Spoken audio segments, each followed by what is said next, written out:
anyone you talk to could have had a traumatic experience, and there's a lot of like scars that are invisible and disabilities that are invisible. On August 4th, around midnight, I was riding my bike across the Korean Veterans Boulevard Bridge, and I had my helmet on, my lights, reflectors, and honestly, I don't remember what happened. They said that a car hit me from behind, and I flew 50 feet and landed on the pavement. The driver drove off. A witness stopped and put his car in front of me so that other drivers wouldn't hit me. And a couple stopped, and I think they were the ones who called 911. Pretty much everyone I encountered at Vanderbilt was incredible. There was a moment where I had the brain injury. I had 2 hematomas, so bleeding and swelling on the brain, and they were watching it. And there was one point where like a nurse or a tech came in, and he noticed I was getting kind of drowsy, and I guess that was a sign that like it was getting worse. And so he alerted whoever he needed to, and they pulled the brain surgeon who actually ended up doing my brain surgery. He was doing like a back surgery somewhere else, and they're like, you have to come over here right now.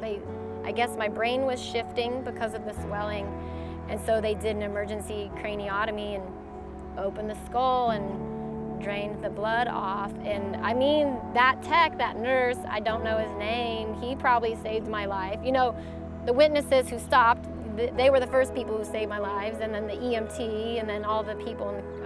Everybody did their part, and that person, I think, played a major role in noticing that I was acting differently. So I know my mom is very thankful for that person and the brain surgeon who came in and worked on me. I guess I didn't really come to like actual remembering anything until probably the next day, and or maybe 2 days later, but I don't know, I think it took me a few days to really understand how severe the injuries were. I told everyone I needed to get to work. I had like meetings to run. I had promised people I'd bring them something, and they're like, Molly, you're not going anywhere for a while. There wasn't time to be angry. I think like in the moment, I was concerned about surviving and like second by second recovery.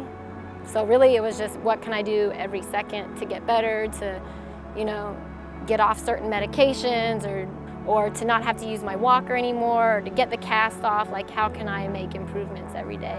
That's what I was focused on. I think there was sadness, there was questioning, like, why did this happen to me, you know?